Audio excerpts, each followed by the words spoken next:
Episode 227. We are joined by Pirates 2025 ninth round pick out of LSU, Jared Jones. You're listening to the Bucko Banter podcast, brought to you by the Just Baseball Media Network. Cue the music. Rockin' 101, shit, she compliment my taste. Whiskey in my lemonade, cause I like the way it tastes. Best seats at the Pirates game, they let me run the base. Yeah, my time is like my money, cause I can't afford to waste. Wifey is a lawyer, take my date to my dates. Order steak by the plate, send in case after case. Run my race at my pace, clear the grass of the snake. Welcome back to another episode of Bucko Banter. Today we are joined by Pirates 2025 draft pick Jared Jones. Jared, welcome to the pod, man. Man, thank y'all for having me. Hey, appreciate you joining us, Jared. Let's get right into it. Draft day, how did that all play out for you? Did you have a sense that the Pirates were interested in you? Walk us through that process. Yeah, honestly, I'd gone through it a couple of times, once in high school after my senior year, and then I was a draft eligible sophomore actually, following my sophomore year at LSU. So kind of, had an idea of how the process would go, but I didn't really hear anything until day two. I got a couple calls, and then my agent called me and told me, hey, pick whatever for the Pittsburgh Pirates. And I was in the car actually with my sister. We were going to see my newborn niece. So got to get to their house and turn on the TV just in time to see that pick. Nice, man. Did you have any idea that the Pirates were interested in you?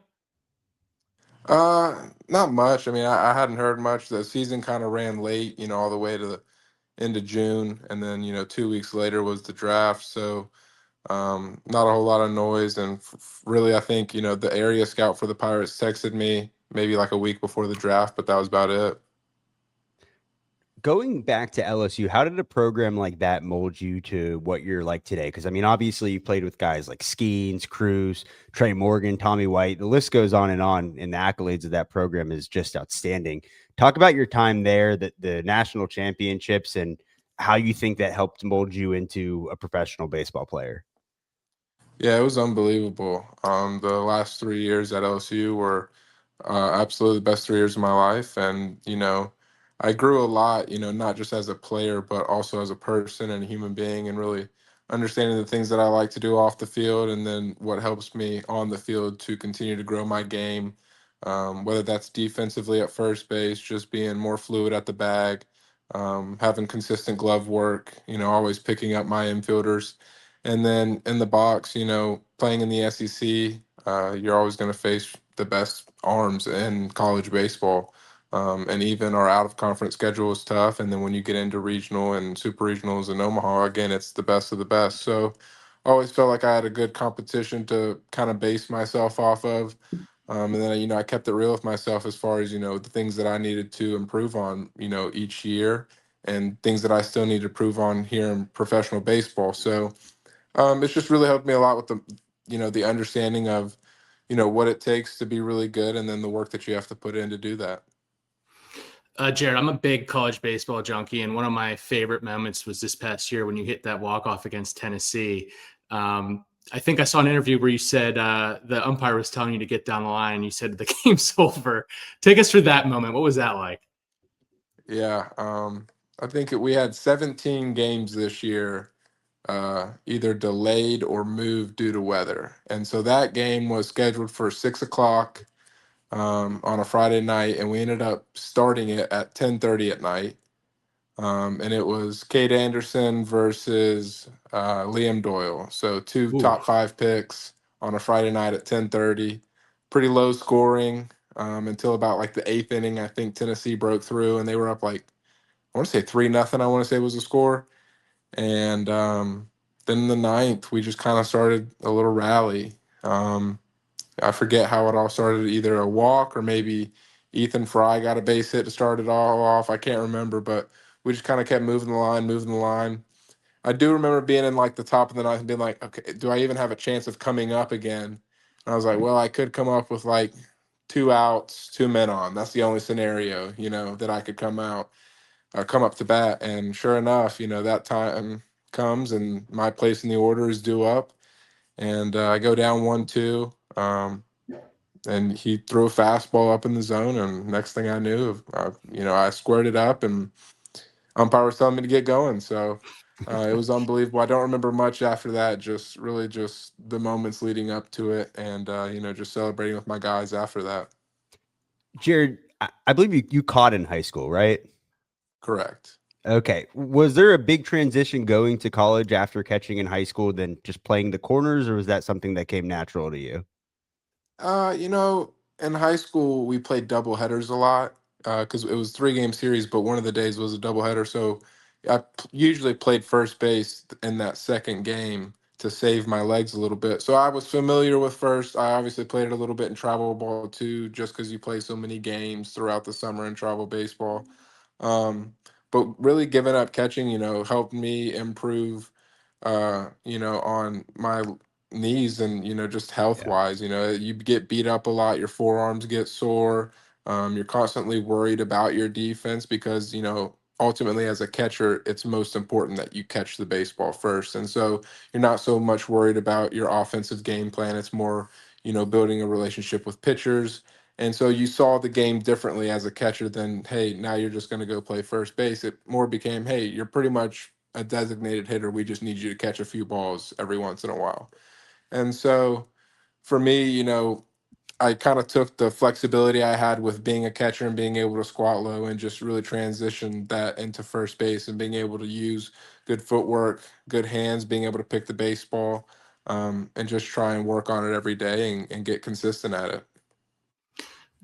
LSU has been one of the best top tier programs for a long time, even under Paul Maneri. But I feel like Jay Johnson has taken it to another level there, just constantly getting the top recruits in the country. What part of your game do you think improved the most going to LSU? It kind of sounds crazy to say this, but it's like I almost feel brainwashed in a way of the sense of so much of the mental game was pounded into us at LSU of like, Sure. you're not going to get caught up in your results. You're not going to get caught up in what, your failures or what's going on outside of it. You're going to be solely focused on the task at hand and being really present in the moment. And so, Coach Johnson always said, what's my job? And, how do I execute my job? And so that was our day to day goals. We're going out there. We laid out a practice plan and we would go out there and we would do it, a step at a time. And then come game time, it was really easy for us to take it, pitch by pitch, at bat to at bat, and inning by inning. And so I just think taking that into pro ball, especially when, I'm talking to guys who build up, 600 or 700 at bats throughout a minor league season, it's like that's a lot. So it even emphasizes the ability that taking it pitch by pitch and at bat to bat will be really important. Let's talk about that transition to pro ball. You had 50 at bats this year. Obviously, going into next year, you're going to have a full season under your belt. Has that been a significant transition from SEC ball to high A? And if so, what's the day to day been like that's been so different? It's very different, honestly. Coming from LSU, you were spoiled. I was spoiled a little bit, with the whole traveling. We chartered our flights everywhere. We ate great food.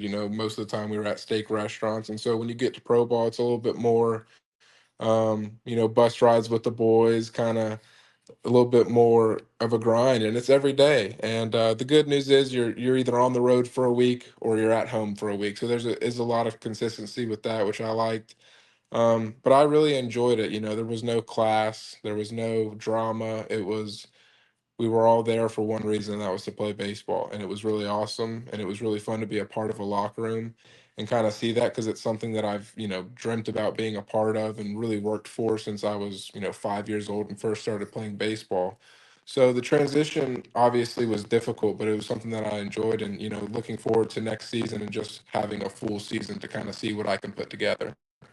Jared, if this is your first introduction to Pirates fans, can you describe what type of baseball player they're getting in Jared Jones?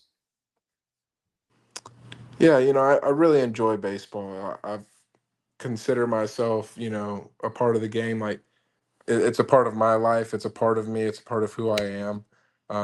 Ever since I was 5 years old, I've played it. My brother played it. We played wiffle ball growing up. I used to watch um, extra or not extra innings. What is it called? 9 innings on MLB Network, where they quick pitch, where they would go through every Yeah. game, and so I grew up watching it, grew up playing it. I loved it, And so now that this is something that I'm here, I just go out there and I try and play with a smile on my face every day. I try and go out there and have fun, pick up my teammates, play hard, and play consistent baseball. I think at the end of the day, people enjoy, the same product every day. I think you enjoy consistency out of things. And so for me, I try and be as consistent as possible. I'm going to go out there every day, play good defense, make the routine plays, pick up my infielders, and just take quality at bats, whether I have success or not.